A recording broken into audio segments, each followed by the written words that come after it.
Hello, my name is Maggie and welcome to my channel. Today we're going to talk about life saving and how you're gonna have to save your money to reach your achievement, to reach your goals.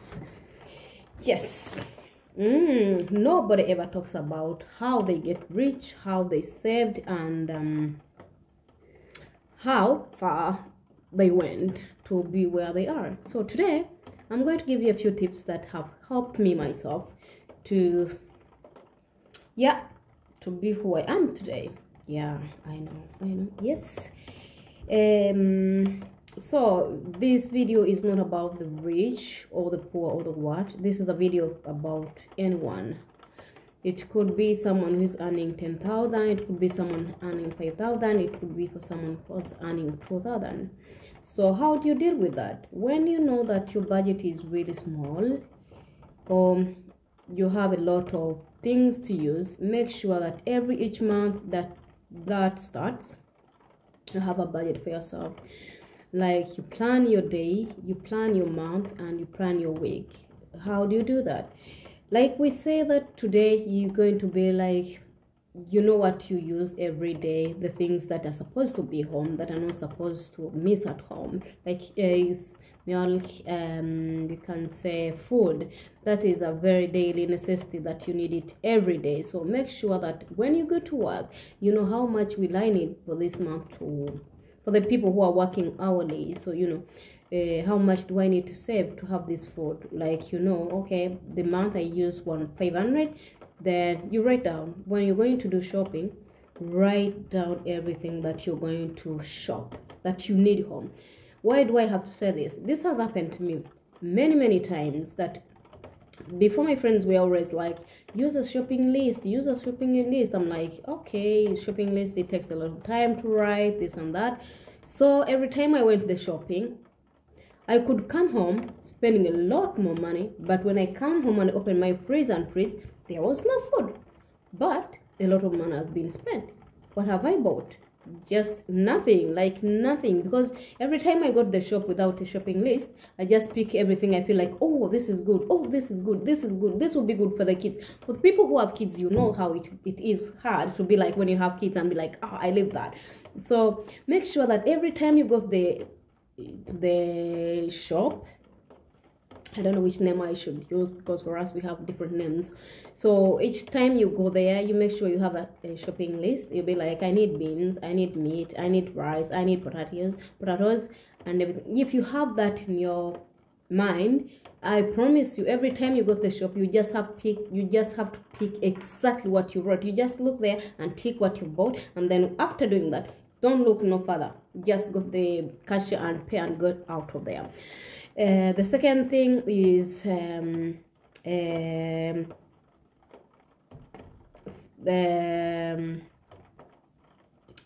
buy something when you really need it. Like, we say, I have shoes, because we women, we have the bags, the shoes, the makeup and everything. If you have like 2 types of makeups home, why do you have to have 2 types of makeups? Why do you have to have 2 different, the Michael whatever and the Versace and this? Okay, you're holding that Versace, but where do you sleep? Do you own a house?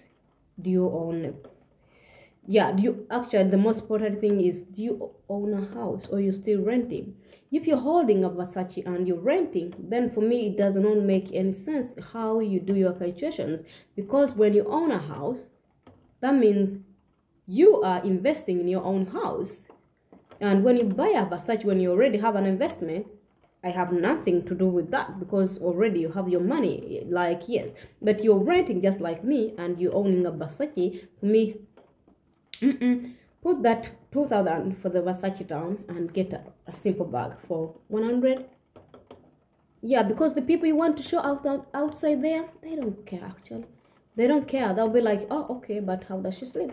Oh, okay. But if I own my own house and I hold a Versace, they'll be like, damn, that girl, she owns a house and holds a Versace.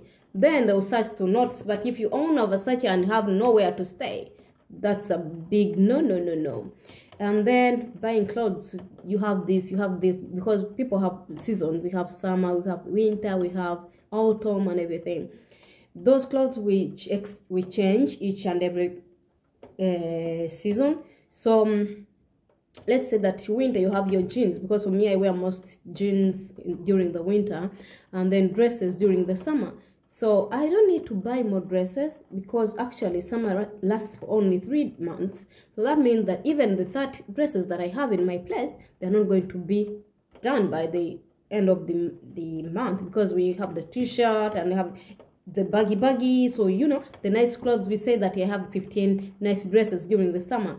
Why do I have to buy a new dress? Because when you put it on this summer, you're going to put it again another summer, and nobody is going to notice like, oh, she had that dress last summer. And even if you do notice that I had that dress in that summer, what does it have to do with you? Because I dress the way I want and how I feel I'm beautiful. But spending a lot of money in buying some things that are not needed, it's not good.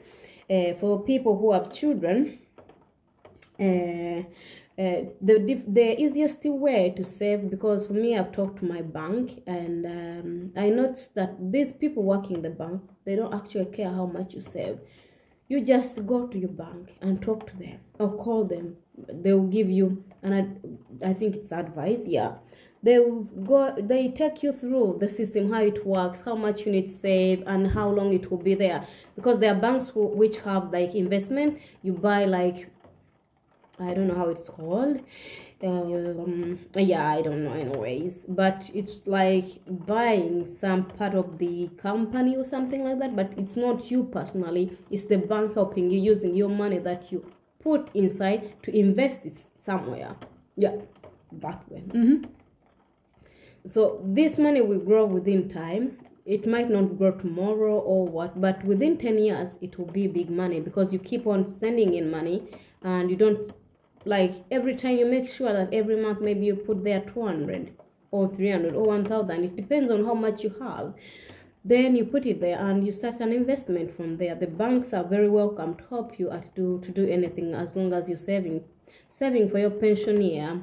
Because most people don't talk about the rich. Actually, most rich people don't tell us that they save for how they did it, and how they would wish you. They'll be like, oh, I bought a house, how did you do that? Oh, it's hard, you know, I cannot tell, you know. But the thing is, when you talk to your bank, there is so many ways you can save your money. But that is done when you stop buying the things that you don't really need, but just want. Oh, I want to have a look like her. That ain't gonna work on you, because you don't know who she is. You don't know how much she has survived to be there where she is. And to have an emergency bank account, whereby if it's any trouble that comes your way, or you need some emergency money, it's good to have one. To people who have children or planning to have children, it's good you save for your children, because the children, they will start being independent by 18 years. But for me, when I was 18, I was still a child, and I did not understand nothing, like nothing.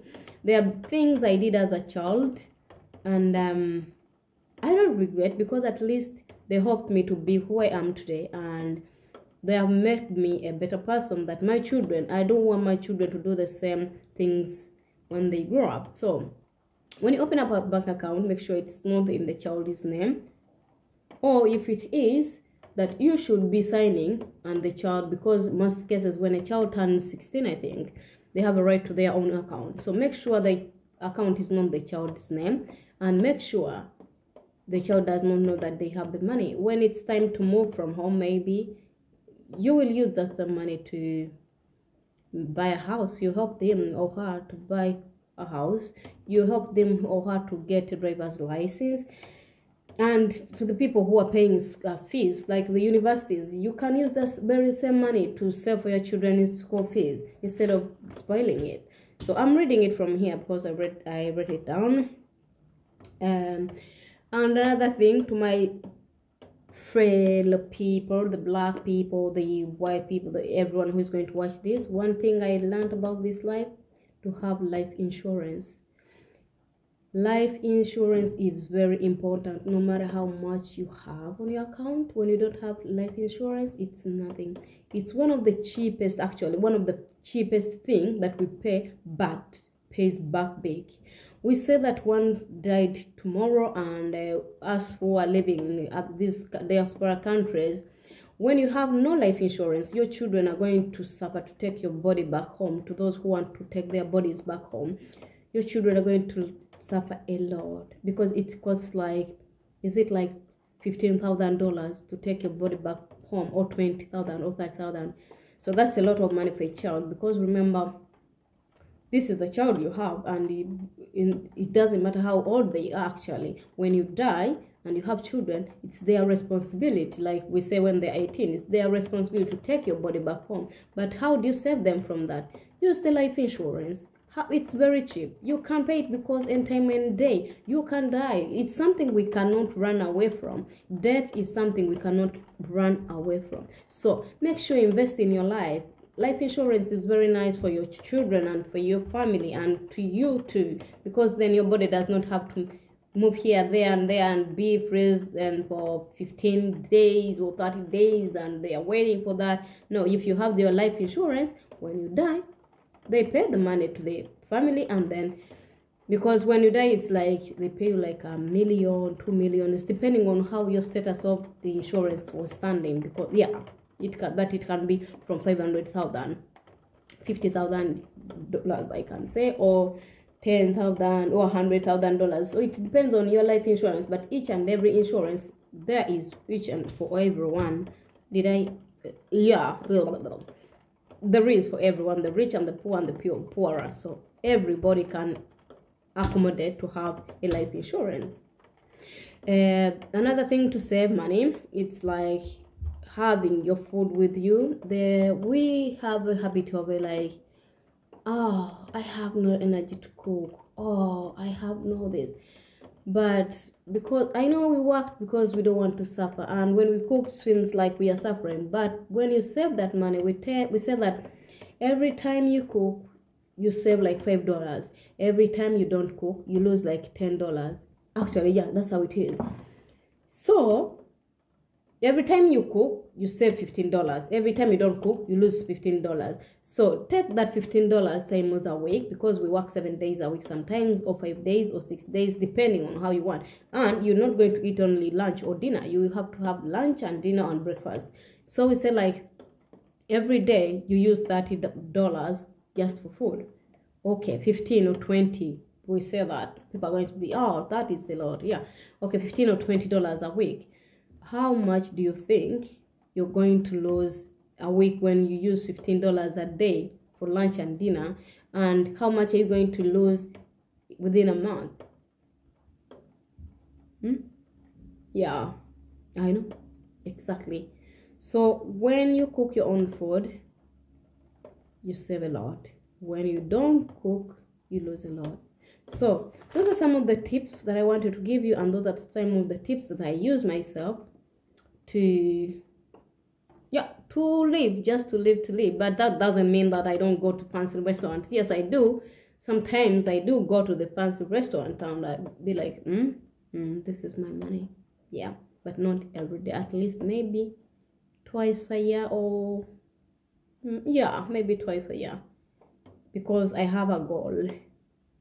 There is something I want to achieve. Actually, something I want to achieve before I turn 40. I have a few years to go before I turn 40. So with that, if you have a goal, trust me, the fancy Gucci, the